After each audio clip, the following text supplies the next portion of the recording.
다 같이 오늘 우리에게 함께 은혜를 받을 말씀을 봉독합니다. 마태복음 16장 16절부터 19절까지 말씀입니다. 마태복음 16장 16절부터 19절까지 말씀입니다. 시몬 베드로가 대답하여 이르되 주는 그리스도시여 살아계신 하나님의 아들이시니이다.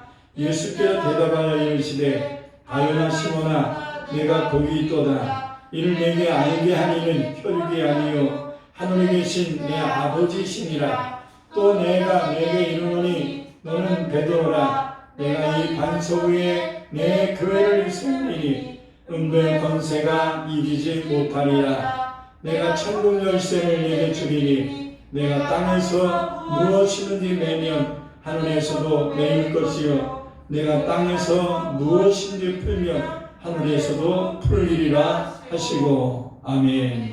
사랑과 은혜가 풍성하신 아버지, 오늘도 귀하고 복된 날 허락하시고 이 저녁에 주의 전에 나와 하나님 앞에 예배하며 하나님이신 귀한 말씀을 듣게 하시오니 감사합니다. 하나님의 귀한 말씀을 한 귀로 듣고 한 귀로 흘려버리는 자 되지 않고 두 귀로 듣고 그 말씀을 바르게 깨달아 마음에 담아 그 말씀대로 살아가고 그 말씀을 통하여 더 많은 영혼들을 주께로 인도할 수 있는 우리 모두가 될 수 있도록 인도하여 주시옵소서. 악한 마귀 역사하지 못하도록 철저한 권세로 지켜주시고 은혜 위에 은혜를 더하시고 진리의 생명력이 넘쳐나게 하옵소서. 예수의 이름으로 간절히 기도드립니다. 아멘. 할렐루야.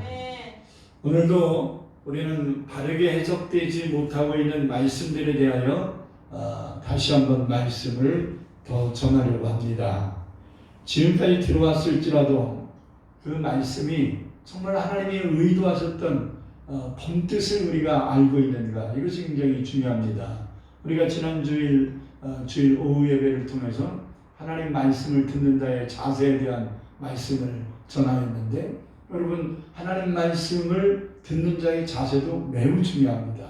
그러나 우리가 하나님 말씀을 듣는 자세만 좋아서 될 게 아니라 우리가 듣고 있는 그 말씀이 정말 하나님 말씀이라면 하나님이 의도하신 뜻대로 우리가 지금 알고 있는 것입니다. 듣고 있는 그 말씀이 하나님이 의도하신 말씀대로 우리가 이해하고 있는 것입니다. 그것이 굉장히 중요합니다. 많은 사람들이 하나님 말씀 전하는데 그 말씀을 전해지는 그 말씀의 뜻이 뭔지도 모르고 무조건적으로 아멘, 아멘, 아멘 한단 말이에요. 무엇을 아멘을 했냐 이 말이에요. 무엇을. 그래서 어떤 목사님이 하도 맹목적인 아멘을 성도들이 하는 것 같아서 여러분 예수 믿지 말고 지옥 가십시오 하고서 했더니 그래도 아멘 하는 사람이 있더라는 거예요. 여러분 아멘 좋지요. 아멘 좋은 말씀입니다. 그러나 아무거나 아멘 할 수는 없잖아요. 우리가 듣고 있는 이 말씀이 정말 하나님이 내게 무엇을 가르쳐주고 계시는 의미의 말씀인가, 그런 의미를, 그 본뜻을 바로 깨달아야 된다는 사실입니다. 제가 이런 말씀을 지금 수요일마다 준비하여 전하고 있는 이유는 한국교회가 적지 않게 하나님 말씀을 바르게 해석하지 못하고 지금까지 들어왔던 막연한 해석, 이런 것들이 많이 전달되어져 있기 때문에 더 이상은 안 되겠구나, 이제는 잘못 전달된 것만큼은 좀 바로잡아야 되겠다라는 생각을 가지고 또는 사명감을 가지고 이런 말씀들을 좀 준비하여 전하고 있는 것입니다. 그러므로 약간 거북한 부분들이 좀 있을지라도 마음을 활짝 열고 우리가 하나님 말씀을 바로 알아야 되겠다라고 하는 목적과 자세와 결단을 할 수 있기를 바랍니다. 오늘 말씀은 본래 16절부터 우리가 읽었는데 본래는 13절부터 기록되어 있지요. 배경의 말씀이 13절부터 기록되어 있습니다. 예수님께서 빌립보 가이사라는 곳에 예수님의 제자들에게 물으셨습니다. 야, 나를 따르는 저 많은 사람들이 나를 도대체 누구라고 여기고 있는 것 같냐? 한번 말해봐라. 그랬더니 제자들이 자기들이 들은 많은 이야기들 예수님께 말하는데 예수님이 능력을 많이 행하시니까 엘리야라고 하더이다. 예수님이 기도하실 때 눈물을 많이 흘리셔서 그랬는지 예레미야 선지자라고 하더이다.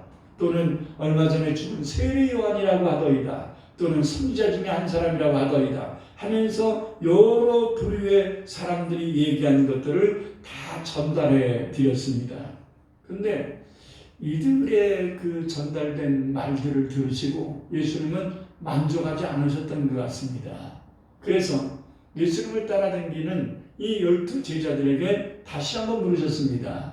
그러면 너희는 나를 누구라고 하느냐? 누구라 생각하느냐? 그럴 때 예수님의 수제자 중 하나였던 시몬 베드로가 우리가 잘 아는 100점짜리 신앙 고백을 했습니다. 주는 그리스도시요, 메시아라는 말이죠. 살아계신 하나님의 아들이십니다. 여기서 베드로의 신앙 고백은 세 가지로 예수님을 고백하고 있는 거예요. 예수님은 주님이다. 나의 주님이시다. 나의 생명의 주인이시고 나의 모든 인생의 주인이시고 나의 영혼의 주인이 되신다. 이렇게 주는 이렇게 표현했습니다. 두 번째는 나를 구원해 주실 메시아다. 구원자다. 그리스도다. 이렇게 표현했습니다. 또 세 번째는 예수님은 인간의 육신을 입고 계시지만 살아계신 하나님의 아들이다. 곧 신이다. 라고 고백을 한 겁니다. 예수님은 이 베드로의 고백을 들으시고 너무나 기뻤습니다. 너무나 만족스러웠습니다. 베드로가 고백한 이 세 가지의 고백이 예수님 마음에 너무 흡족해서 예수님은 그 신앙 고백을 한 시몬 베드로를 축복하시고 인정하셨습니다. 그게 이제 17절의 말씀이죠. 예수께서 대답하여 이르시되 바요나 시몬아 내가 복이 있도다. 이런 신앙 고백한 사람은 복이 있습니다. 예수님이 누군지를 바로 아는 사람은 복받은 사람입니다. 이것이 하나님의 복이에요. 예수님이 나의 인생의 주인임을 고백하는 자가 복이 있는 겁니다. 예수님이 나의 구원자임을 믿는 자가 복이 있는 겁니다. 예수님이 전능하신 살아계신 하나님의 아들임을 믿는다는 것, 이 믿음을 가진 것이 복입니다. 할렐루야. 그런데 이 다른 신앙 고백, 이 믿음을 가진 것이 육신을 입고 있는 베드로의 힘이었냐 이거예요. 이런 믿음은 누가 주신 거냐? 베드로 스스로가 깨달아서 그렇게 된 게 아니라 하나님이 베드로에게 예수가 그리스도요, 하나님의 아들이요, 예수가 주인이라는 것을 고백할 수 있는 은혜를 주셨다는 것을 주님은 강조하십니다. 다시 한번 17절 읽겠습니다. 예수께 대답하여 이르시되 바요나 시몬아 내가 복이 있도다. 이를 내게 알게 한 이는 너 혈육이 아니요, 그 어떤 사람도 아니요, 너도 아니요. 그럼 누굽니까? 하늘에 계신 내 아버지시니라. 하나님께서 내가 그리스도고 하나님께서 내가 하나님의 아들이심을 너로 알게 해주신 것이다. 할렐루야. 여러분, 믿음은 우리의 능력이 아니에요. 믿음은 우리의 힘이 아니에요. 믿음은 우리의 깨달음이 아니다 말입니다. 믿음은 하나님이 주시는 선물이라고 에베소 2장 8, 9절에 분명히 말씀합니다. 할렐루야. 그렇기 때문에 이 땅에 살고 있는 많은 사람들이 예수에 대한 말씀을 듣고 예수에 대한 것들을 많이 귀 기울였지만 그들의 마음속에 믿음이 들어간다 이거예요. 믿음이. 그래서 예수님을 구원자라고 고백하고 있느냐는 거예요. 그렇지 못한 사람들이 너무나 많습니다. 어떤 사람은 믿고 싶은데 믿어지지가 않는다. 이런 말하는 사람도 많거든요. 그러나 저와 여러분은 예수님이 그리스도임을 믿게 됐다는 것, 예수님을 말하면 우리가 천국 가게 되었다는 것, 예수님을 말하면 내 죄가 사함받을 수 있게 되었다는 것을 믿을 수 있다는 것, 이것은 하나님이 우리에게 베푸신 은혜임을 기억해야 합니다. 예수는 베드로에게 그것을 가르쳐준 겁니다. 뿐만 아니라 18절에서 우리가 조금 아까 읽었지요? 18절에서 뭐라고 예수님이 말씀하냐면 내가 내게 이르노니 너는 베드로라. 시몬이었던 자에게 너는 베드로라. 내가 이 반석 페트로지요. 페트로. 반석, 흔들림이 없는 굳건한 반석 위에. 그럼 이 반석이라는 것은 베드로라는 이름과 같은 어원을 갖고 있는데, 이 반석은 뭐를 의미하냐면 베드로가 고백한 신앙 고백을 얘기하는 거예요. 이 반석 위에 신앙 고백을 얘기하는 거예요. 이 신앙 고백 위에 내 교회를 세우겠다. 할렐루야. 그래서 요즘은 그런 걸 잘 못 보겠는데, 제가 어렸을 때 교회들을 보면 교회를 성전을 봉헌할 때 교회 입구 쪽에 머릿돌이라는 것을 대리석 하나를 박아놓습니다. 거기에 머릿돌을 써놓고 이 교회 주인은 하나님이시다, 뭐 이런 성구를 넣든지 뭐를 집어넣은 다음에 몇 년 몇 월 며칠 이거를 이렇게 꼭 써놓더라고요. 이게 머릿돌이에요. 기초돌이란 말이에요. 그래서 이 교회가 세워졌다, 이런 표현인데, 여러분, 교회는 내 교회라고 말했기 때문에, 이것은 예수님이 내 교회라고 말했기 때문에 교회의 소유권은 목사나 성도 개개인에게 있는 게 아니에요. 교회의 소유권은 예수님이에요. 그리고 교회는 그리스도의 몸이에요. 그렇기 때문에 어떤 한 사람에 의해서 좌지우지 되어지는 게 아니라 이 교회의 주인은 예수님이심을 인정해야 합니다. 그러면 어떤 사람이 이 교회 구성이 되느냐? 반석, 바른 신앙 고백, 예수를 바로 아는 신앙 고백을 하는 자들이 예수님과 함께 교회를 이루어가는 것입니다. 할렐루야. 이러한 교회는, 바른 신앙 고백을 가지고 있는 교회 위에는 음부의 권세가 틈탈 수 없습니다. 이길 수 없습니다. 할렐루야. 여기 또 한 가지의 축복을 19절에 말씀하고 있는데, 내가 천국 열쇠를 내게 주더니 내가 땅에서 무엇인지 매면 하늘에서 매일 것이요 내가 땅에서 무엇인지 풀면 하늘에서도 풀리리라. 이 엄청난 천국을 열고 닫는 열쇠를 주시겠다는 거예요. 오늘 제가 좀 핵심적으로 전하고자 원하는 것은 바로 이 부분입니다. 베드로의 신앙 고백을 들으신 예수님이 베드로에게 말씀하신 천국 열쇠라는 의미가 뭐냐? 하늘을 열고 닫을 수 있는 이 천국 열쇠라는 게 뭐냐? 내가 땅에서 매면, 잠그면 하늘을 잠길 것이고, 땅에서 풀면, 열면 하늘에서 열릴 것이다 라고 하는 엄청난 은혜를 주신 것인데, 도대체 예수님이 베드로에게 말씀하신 천국 열쇠라는 게 뭘 의미하는 거냐 이거예요. 여러분, 가톨릭을 비롯한 많은 사람들이 베드로가 예수님께 받은 천국 열쇠는 구원을 의미한다, 이렇게 해석합니다. 일리는 있어요. 일리는 있는데, 앞뒤 문맥을 봤을 때, 제가 계속 수요 설교를 하면서 강조하는 게 뭡니까? 앞뒤 문맥. 그리고 같은 내용의 말씀들이 다른 곳에 있다면 그 말씀과 비교를 해봐야 된다라는 것을 계속 강조하고 있지 않습니까?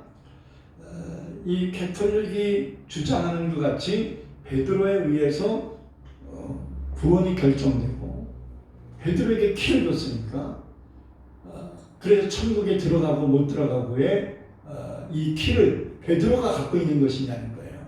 가톨릭은 이것을 전적으로 그렇게 생각합니다.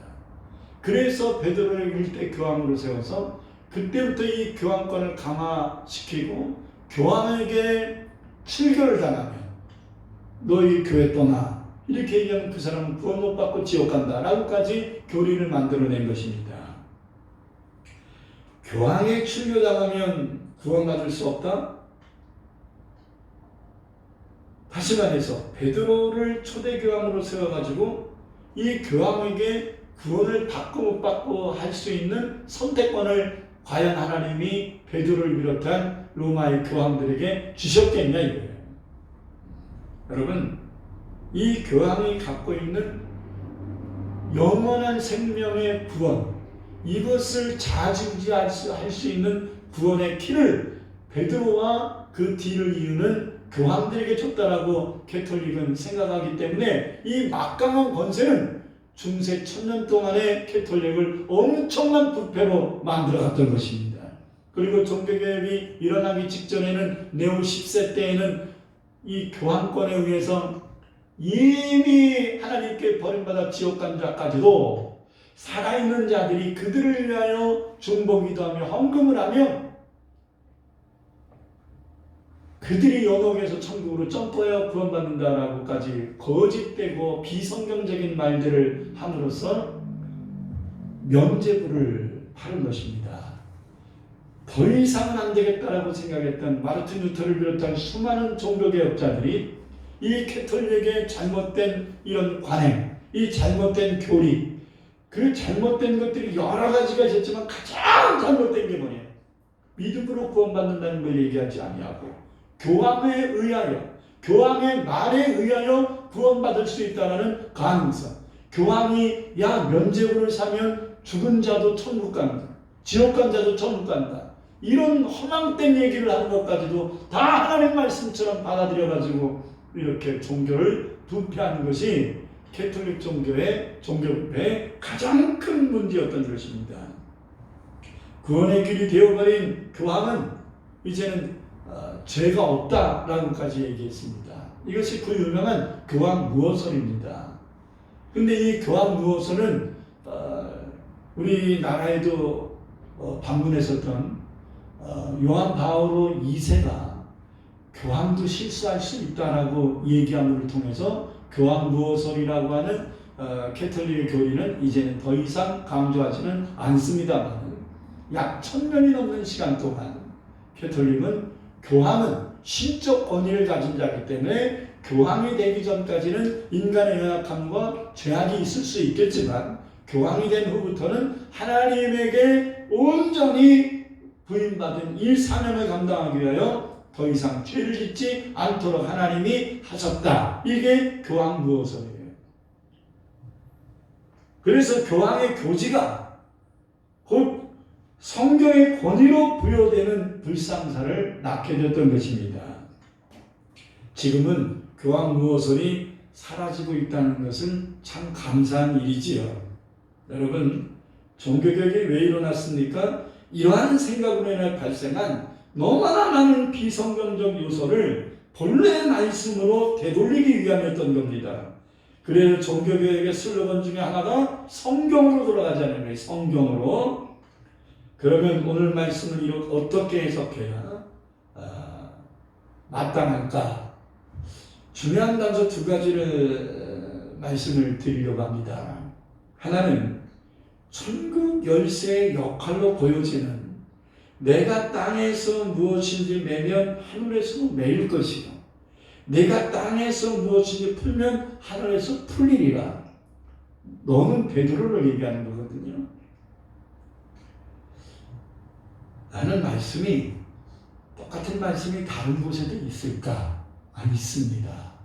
같은 마태복음에 오늘 본문은 마태복음 16장 18절이잖아요. 근데 똑같은 말씀이 마태복음 18장 18절에 있어요. 자, 마태복음 18장 18절 같이 읽겠습니다. 진실로 너희에게 이르노니 무엇이니 너희가 땅에서 매면 하늘에서도 매일 것이요 무엇이니 땅에서 풀면 하늘에서도 풀리리라. 여기서 마태복음 16장 18절과 비교했을 때 추가된 말씀이 있다면 진실로라는 단어 한 단어가 추가된 거예요. 진실로라는 단어는 헬라어로 에이멘이에요. 에이멘, 아멘 이런 말이에요. 그러니까 아멘이라는 건 확실하다, 믿는다. 이 말은 정말로 이것은 확실한데 이걸 한국 성경은 진실로라고 표현을 한 겁니다. 이건 확실하다. 뭐가 확실하냐? 무엇이니 땅에서 내면 하늘에서도 매일 것이요 무엇이니 땅에서 풀면 하늘에서 풀리리라는 것이 확실하다는 말인데요. 그런데 이 말씀 뒤에 나오는 말씀이 더욱 이 말씀을 구체적으로 설명하고 있어요. 마태복음 16장 18절에는 땅에서 내면 하늘에서 매일 것이요 땅에서 풀면 하늘에서 풀리라는 말씀에 대한 부연 설명이 없는데 마태복음 18장 18절의 이 말씀 똑같은 말씀인데 이 말씀을 19절과 20절에는 이 땅에서 내면 하늘에서 매이고 땅에서 풀면 하늘에서 풀리라는 것에 대한 부연 설명을 통하여 이 뜻이 무엇인가를 확실하게 예수님이 가르쳐 주셨다는 거예요. 자, 그러면 19절을 읽어야 되겠죠. 19절 진실로 다시 너희에게 이르노니 너희 중에 두 사람이 땅에서 합심하여 무엇인지 구하면 하늘에 계신 내 아버지께서 그들을 위하여 이루게 하시리라. 두세 사람이 내 이름으로 모인 곳에는 나도 그들 중에 있느니라. 할렐루야. 이게 구원에 대한 키를 얘기한 게 아니라는 거예요.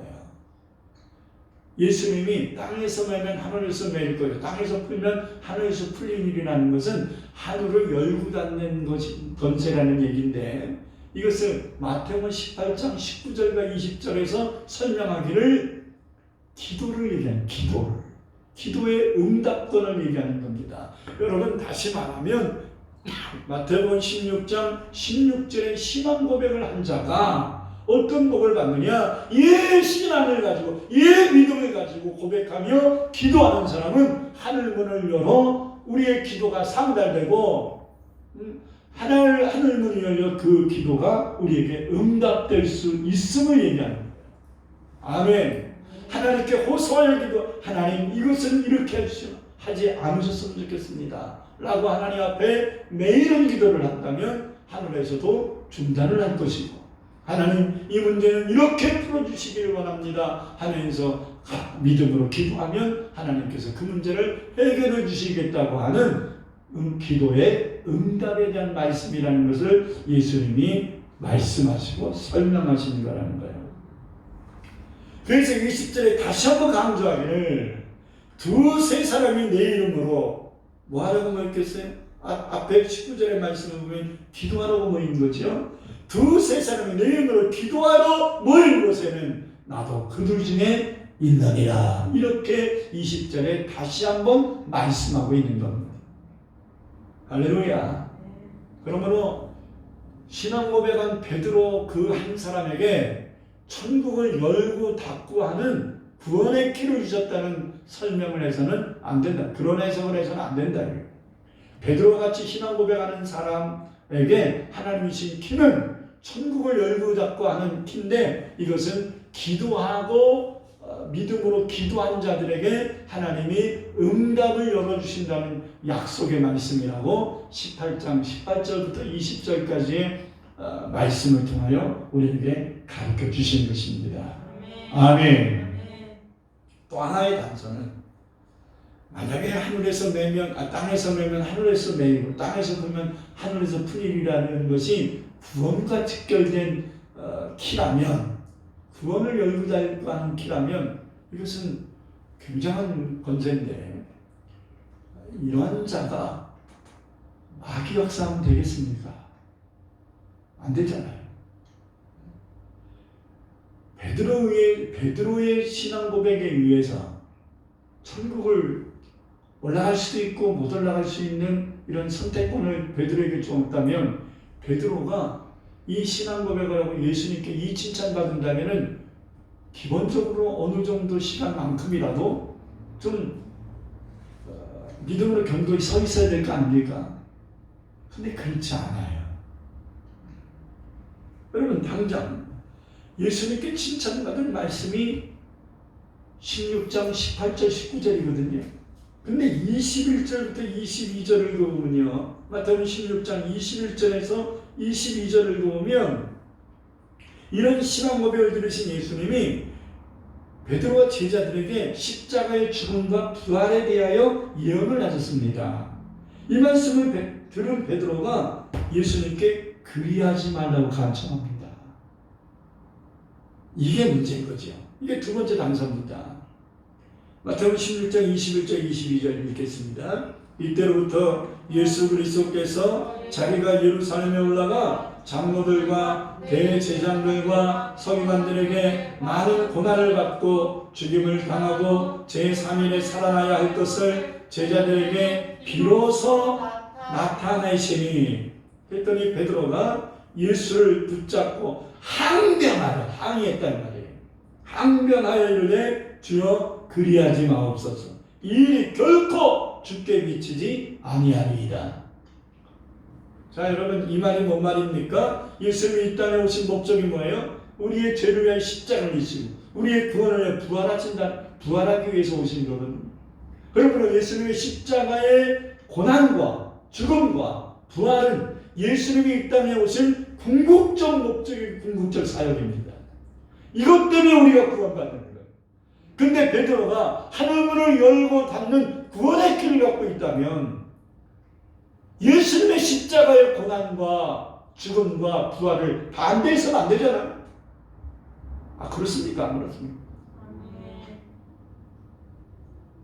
베드로에 의해서 하늘문이 열려서 구원을 받고 베드로에 의해서 못 갈 사람들을 못 가게 하는 선택권을 준 것이라면 예수님이 우리의 구원을 이루기 위하여 행하신 가장 중요한 사역, 십자가의 고난과 죽음, 부활의 사역을 베드로가 반대하면 안 되잖아요. 근데 이것을 반대합니다. 그렇기 때문에 결코 베드로에게 축복하신 그것은 기도 응답에 대한 말씀이지 구원에 대한 얘기가 아니라는 말이에요.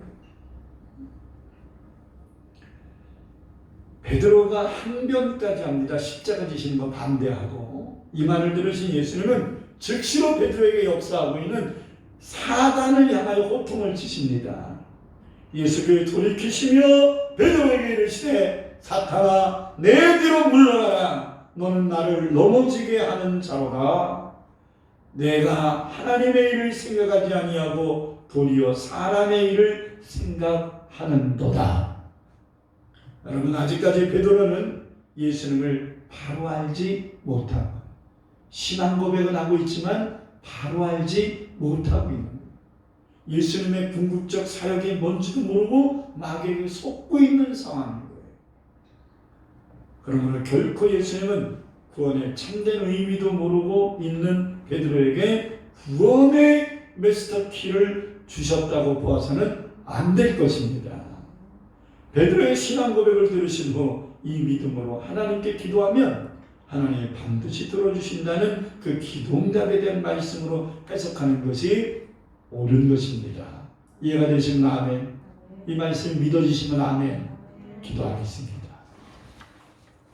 사랑해 주님, 짧은 시간이지만 너무나도 귀한 말씀 우리가 배웁니다. 그동안 잘못 이해된 것이 있었다면 다시 한번 말씀으로 교정되게 하시고 깨달아지게 하옵소서.